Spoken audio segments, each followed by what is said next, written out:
What's up, guys? Welcome back to the channel. I got some free time tonight, and I won this Steeda track shifter in a raffle from my club like a month ago, and figured why not throw it in the car.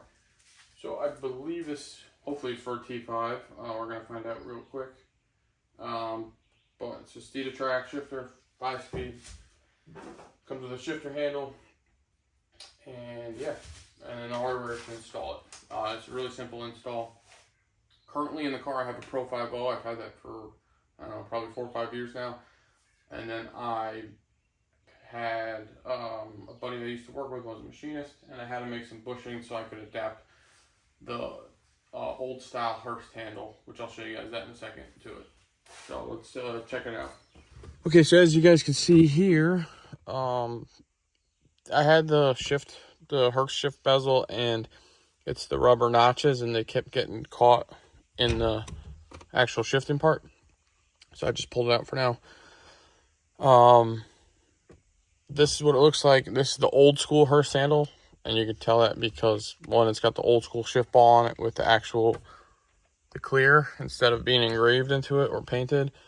And then we got the Hearst handle, and then this is the Pro 50 below it.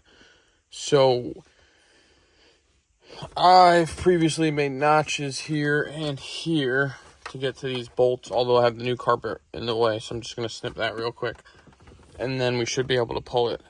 You could also remove the entire center console to do this job, which is the right way technically, but because I already made provisions for these, you're going to get in there and pretty much just got to undo this rubber boot. Then there's 4 bolts, 1, 2, 3, and 4, which you should have access to all those. And then you just pull up the shifter, and we'll put that one in there.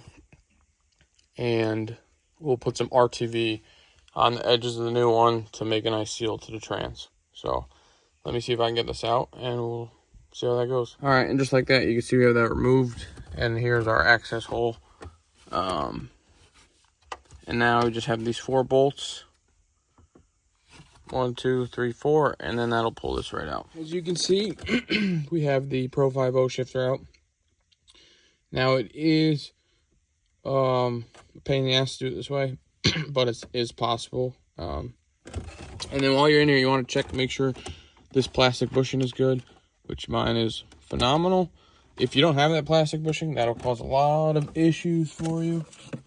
But here, let's see.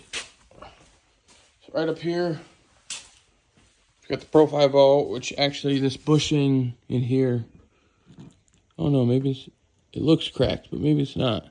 I don't know, this thing's seen better days. I'm going to throw it on the shelf, just in case I prefer this better. I'll put it back in, although you can see it's pretty worn. And then this is the tracks, which is adjustable, and you can see that'll lower, it'll be a whole different feel. I've heard that the Steeda tracks and the MGWs are the best, and then the Pro 50 is third. But these two tie for, I guess these two tie for first place. This and the MGW, and then this is second. But we'll see how much we like this one. I'm unsure of what this washer's for, and there's no directions in the box, unfortunately, for installation. But the only thing I noticed is it fits over this perfectly and bottoms out there. I don't know if that's what it's for, so I'm going to do a little research. Okay, so just to be clear, I did figure out what this is for. It does go on this, and then what it does is it's made to hold the rubber shift boot, the one that seals the actual trans tunnel, off of the shift points so that it doesn't ruin it. Although it might have already been cut to go around this, so I don't think we'll be using it. But let's get this installed. We'll shed our shift points. I'll show you guys how to do that real quick. In the hardware, you get 2 bolts, 2 long bolts,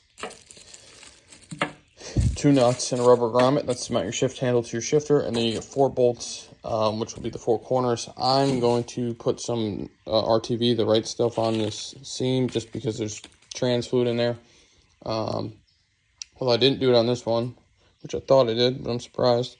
But I'm going to do that real quick on this, and then we're going to get that slapped in there. As you can see, we have RTV on there. You really don't need much, just a skim coat, just to seal the 2 layers together. So get these 4 bolts, get this dropped in there, make sure it sets in our bushing correctly, get it tightened up, and we'll set our shift stop. All right, we got the shifter installed. Now it's time to set our shift stops. So we have a front and a back. To do this, you want to put it in 3rd gear and as well as in 4th gear. And then you take the bolt and you'll bottom it out to this and then turn it back 1 turn. I believe it's 10 thousandths if you have feeler gauges. That's what you want to shoot for. And what this does is when you're doing hard shifts and whatnot, it takes the strain off the shift forks and puts it on these 2 bolts. So I'm going to do that off camera just because I need 2 hands to do it.